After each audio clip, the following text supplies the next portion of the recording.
Hi, welcome to this ARPA-E University webinar session, How to Deliver an Extended Elevator Pitch. My name is John Tuttle, and I'm a Senior Commercialization Advisor with the Advanced Research Projects Agency for Energy. Like you, I have previously developed an energy technology that I thought was a candidate for eventual commercialization. In the earliest days of doing so, I discovered the most important talent I needed to acquire was the ability to communicate my innovation to a broad spectrum of audiences in a manner that made sense to them, in their language. Sometimes that was digging deep into the details of the technology to explain why it was different or better. That was pretty easy. But most of the time, it was about shifting the emphasis to something less familiar like economic advantage, market segmentation, commercialization strategy, supply chain, strategic partnerships, capital requirements, etc. Sometimes those conversations were longer, with time for explanations, questions, and clarifications. Many times they were very short elevator pitches where I needed to be succinct and to the point in a few minutes of time. ARPA-E is clearly interested in the success of our awardees after they have completed their projects, typically in the 2 to 3 year time frame. We understand that in most cases, whether you are in academia or a for-profit business, large or small, your innovation will not be ready for immediate commercialization in this time frame. It is likely your project will require additional funding to take it to the next level. In order to attract additional funding, you need to be able to articulate a value proposition that can be understood by audiences with different backgrounds, and then, in many cases, make adjustments on the fly to provide the greatest value based upon your audience's level of understanding. This process needs to be honed, but does not necessarily need to be exact. It is understood that there is still a lot of uncertainty in what you are doing. However, you do want to express a level of certainty with respect to the potential opportunity once you are successful. There are, generally speaking, two kinds of pitches that you will need to become good at making. One is a more formal presentation to an audience with slides, perhaps a script, and opportunities for detailed follow-up. This will be the subject of a separate ARPA-E University webinar. The other is a short 2 to 3 minute verbal pitch, sometimes with a visual aid and sometimes not, that is given under a variety of different circumstances. Today, we are going to discuss what it means to prepare for making such a pitch.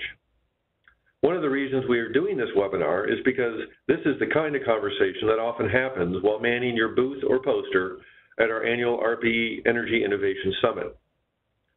The folks roaming the room and stopping by to chat may be fellow technologists, or there may be capital providers like VCs or angels, or potential strategic partners looking to diversify their product and technology offerings, or other government entities that have program funds that may be available to take your innovation to the next level. It might even be an influential congressman that is responsible for fund appropriations. You won't necessarily know where on the knowledge curve he or she resides, so a good rule of thumb is assume they know very little and work your way up from there. In putting together this webinar, we understand that we have ourselves here a broad spectrum of audience ranging from comfortable, experienced speakers to, well, the not so comfortable and not so experienced. In either case, I hope you get some value out of this short presentation. So what does the process of crafting a pitch look like? We have reduced it to 4 easy steps. Number 1, research your pitch.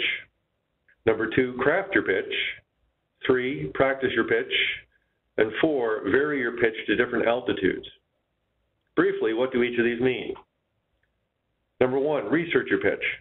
While you're an expert in the technology, you may not be an expert in the markets, applications, supply chain, and manufacturing associated with your technology. Doing some research in these related areas will go a long way towards improving your preparation for these important conversations. More on this in a moment. Second, craft your pitch. This is where you begin to put the various pieces of the message together into a coherent 2 to 3 minute statement. Might be longer. You will likely have shorter and longer versions for different encounters. Number 3, practice your pitch. This is where you get comfortable with the delivery of the information. And number 4, Vary your pitch to different altitudes. What we mean by altitudes is level of technical complexity. You should know how to first deliver your message in the simplest manner, at the highest altitude, the 10,000 or 100,000 foot level, as we say. From there, increase the level of complexity based on your audience and their level of interest. At the lowest, yet most complex level, in the weeds, as we say, you can dig into the heart of the technical details if that is what your audience wants to hear. Let's quickly go through each of these in a little more detail. The first step in preparing your pitch is to conduct some research that is complementary to your technology innovation. These resources will assist you in learning about your technology space or industry from the perspective of other professions. Sales and marketing resources will supply industry lingo that is targeted to many audiences. Industry trade journals will lend insight into historical and future trends that illustrate the opportunity in the market. Investor and financial analyst reports will tell you what's important to investors. Looking at the websites of others in the industry who may be farther along the learning curve will provide specific language and terminology that is used to sell your kind of technology. Business plans that you find online are specifically written to convince investors and potential partners of a value proposition. It is also important to learn about manufacturing processes, what will constitute your supply chain, and how others do cost analysis. One place to find the less technical aspects of your industry or technology space is from conference proceedings. In all cases, your first look into these resources should have more breadth than depth for the purposes of creating a short pitch. While you're doing this research, keep the following questions in mind. They will assist you in crafting your pitch. What does your technology do? What do you call your technology? If you have a slogan or tagline, that's great. What problem are you trying to solve? What is the target market and size for the technology? What makes your technology different? How is it made? What would a business using the technology look like? Is it a product or a service? What will you do with the technology when you are finished with ARPA-E? The last question is especially important to consider. While anything can ultimately happen in the future, and what you say now is not likely to happen the way you think, it is still good to have a plan. How much longer after your ARPA-E does your innovation need additional R&D? How much might it cost? Do you foresee partnering with a company, spinning out a company, or raising additional capital if you already have one? Perhaps another government agency or program will have interest. The answers to each of these questions can also come at various altitudes. That is, there are some simple answers and some more complex answers to each question. Noting all of them will be helpful in modifying your pitch to different audiences. More on this later. So crafting your pitch. Now that you are armed with all of this new knowledge, it's time to craft your pitch. There are 4 basic parts to any pitch: introductions, the summary, the body, and the conclusion. During the introductions, it's your opportunity to get to know your audience, who's important, their roles, their level of knowledge, and then a little bit about yourself. This is when you have to decide on the altitude of your pitch. When you begin your pitch, start with a few summary sentences that pretty much describes everything about your technology innovation. Here's a sample summary introduction. We are developing a fuel cell technology that lowers the cost and raises the reliability of fuel cells to effectively address the $180 billion distributed generation market that is growing 12% annually.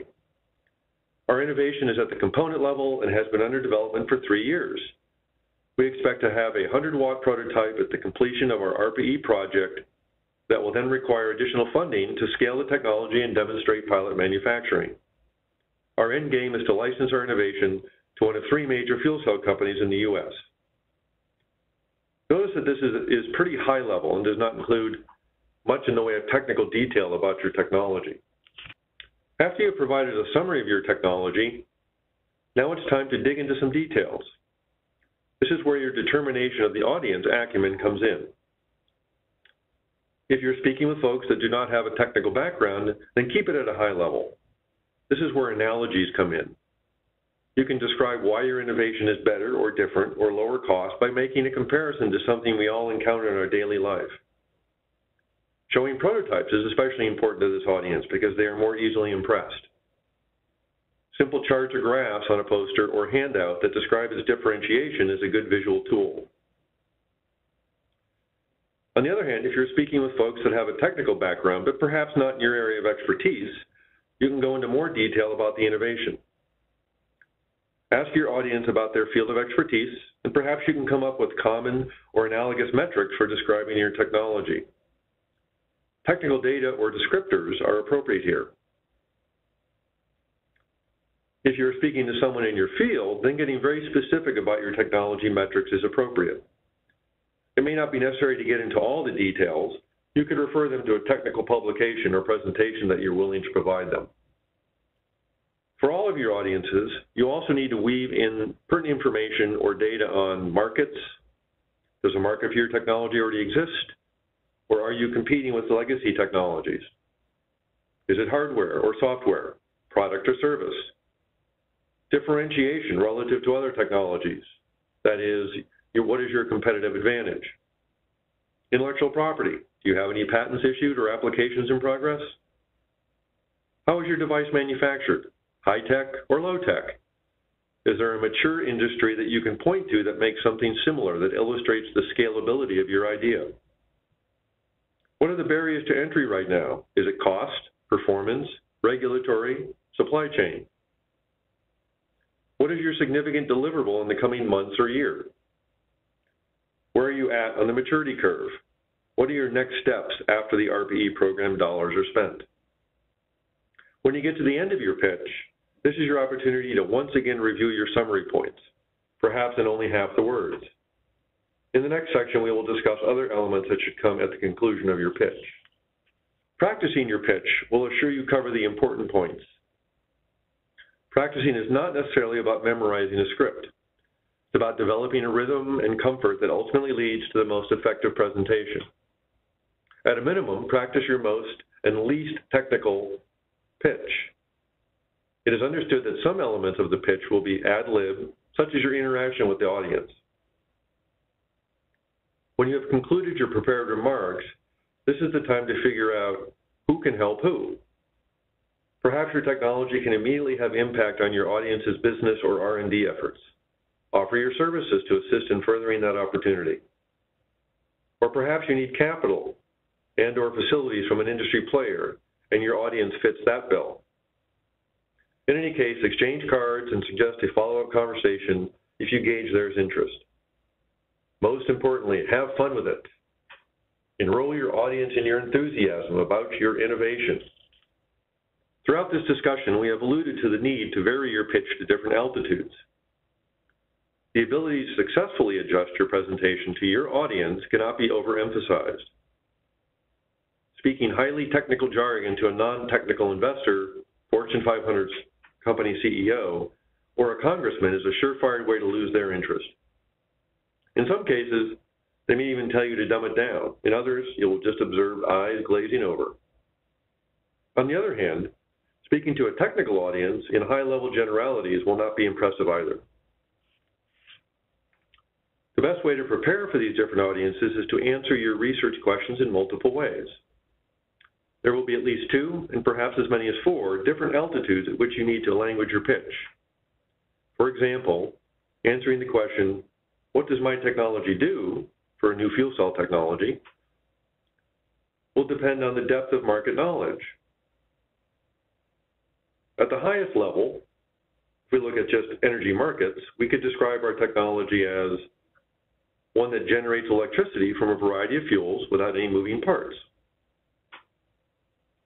If we further dissect the energy market into the distributed generation market, we might add some complexity to our description by saying our fuel cell technology is designed to generate electricity closer to the user at a significantly smaller scale than traditional power plants, etc. If we get even more specific and consider our audience to be the fuel cell market, then we could use the descriptors our intermediate temperature fuel cell aims to blend the best of two well-developed fuel cell technologies, etc. And if we go down to the most detailed market segment, such as the fuel cell market supply chain,